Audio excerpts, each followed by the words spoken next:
So Moira goes to get more beer, though, while they're discussing how awful Serena looked. And Una's dropping by to drop off something. Like a nice little present for June. That seems weird. Yeah, huh? That's weird. It's weird that Oona would drop something off. It's very weird that Moira would see her. But they have this, like, they have a very genuinely, like, sort of kind of interaction.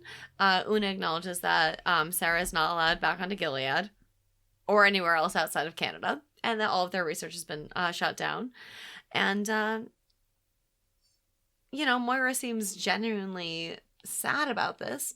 And it seems as though Oona is trying to work past it. Oona turns around and marches back towards her car, and I give Moira so much credit for this because Moira does the brave thing, and she talks about her feelings candidly and says, I think the world of you. I don't want this to be over. And that's such a brave sentiment for someone to say. Especially considering, like, the two of them parted with in such a like dramatic way. I really genuinely love Moira for this, because it takes a certain measure of bravery to open up to someone who you're just starting to fall in love with, and to say, like, you know what, I've been moving on forever until Odette. And then she was forever until she wasn't. And I feel like you could be forever. I think this is one of the bravest moments that we've had from Moira. Definitely more vulnerable.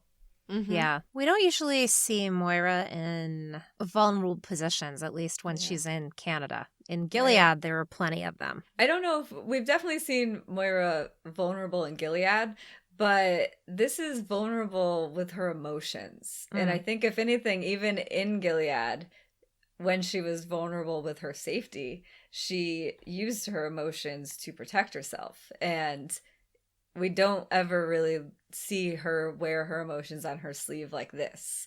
Or at least we haven't in a while. I mean, we got to see the little bit of the beginning of her relationship with Odette. We definitely got to see the aftermath of her getting the confirmation. But this, to be so vulnerable to Oona in this situation, was just different than we normally see Moira. And it was really sweet.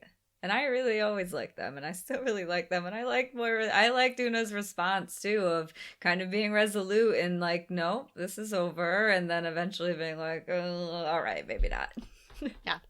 And I love, like, that. I'm with you on this very much. I love that Oona was like, I saw where your priorities lie. You put June and your friends above me and my work. And that's fine.